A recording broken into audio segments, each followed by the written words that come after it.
It's week 18, stardom, Sid'em, DST. I got you guys covered. And if you're in the championship in week 18, my personal feelings is that you should not be in this league. But I'm not here to judge. I'm here to help. So let's get those week 18 lineups ready, set, go.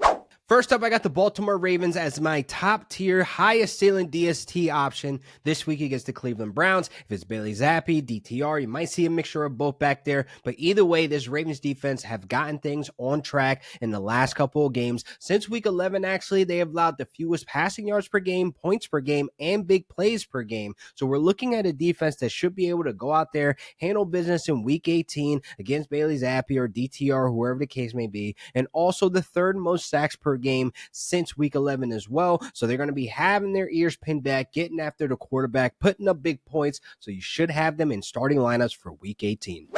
Next up, I got the Buccaneers against the Saints. Now, this should be an easy layup here for the Buccaneers, being that they've handled business against Spencer Rattler and this Saints offense once before. Early in the season, they actually picked them off twice, got after him a couple times, and honestly, this Bucs defense have been strong presence in the trenches, man, when you look at their sack production. 16 QB pressures per game as well, which ranks third since week 10. So we're looking at this Bucs defense that has an easy layup. We've seen Spencer Rattler have his struggles of turning the ball over. He only has 3 touchdowns and 5 interceptions in his only 5 starts. So I'm looking at this as an easy layup for this Bucs defense to go out there, take the ball away, keep the points low, and possibly get some sack production. So I'm looking at high points, a high ceiling game for the Buccaneers DST in your starting lineups for week 18.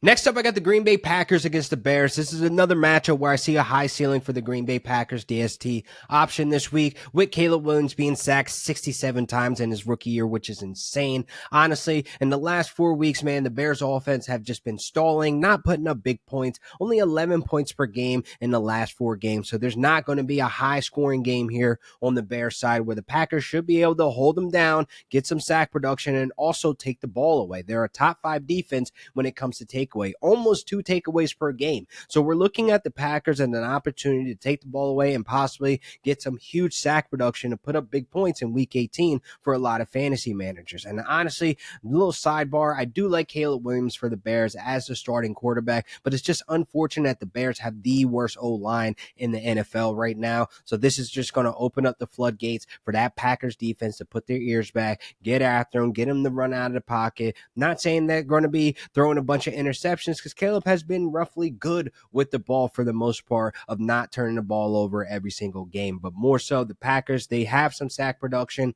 in them, so they should be able to be a good option for week 18. Now to get into my fade for week 18, this should be obvious here, but maybe not. You should be wanting to get away from the Steelers, and I say that because they got Joe Burrow and that Bengals offense who's just been humming. And last time these two teams met, both of them almost put up 40 points, even though the Steelers came out with a win. But Joe Burrow has been on a straight heater these last 8 games with at least 3+ touchdowns. So I will not be trying to test the chin of Joe Burrow, with there's so much on the line for them to be playing, because they're going to be playing hard. They got so much to play for to get into this playoffs, try to help their chances to get in playoffs, even though it relies on the Dolphins and the Broncos. But Bengals, they have been on a straight heater of finding the end zone. And the Steelers, man, actually in the last 8 games, man, in the last 5 games, they have allowed 28 points per game. That is 25th in the NFL in that span. Bottom of the table. So I'm expecting a high scoring game once again with this Bengals offense against this Steelers defense. So you might want to look away from the Steelers this week and look to pivot to other options. So this wraps up another great episode of RotoBaller Fantasy Sports YouTube channel. Please make sure you guys like and subscribe. Leave a comment below on your start and sit questions if you happen to be in the championship for week 18. And like I said before, I'm not judging, but you should not be in this league. And I want to thank you guys for coming back each and every week, showing me love, putting your comments in the comment section, your start and sit questions. And I definitely appreciate you guys showing up and showing out every single week for your boy in the RotoBaller family. So I'll see you guys maybe next week, or I might be going off into the sunset and just chill out. Feeling a little burnt out, but man, it's been a hell of a season. I want to thank you guys for tuning in every single week. And of course, if you still want to hear me talk or watch me talk, you can find me at Real Deal Fantasy on all social media platforms. Until next time.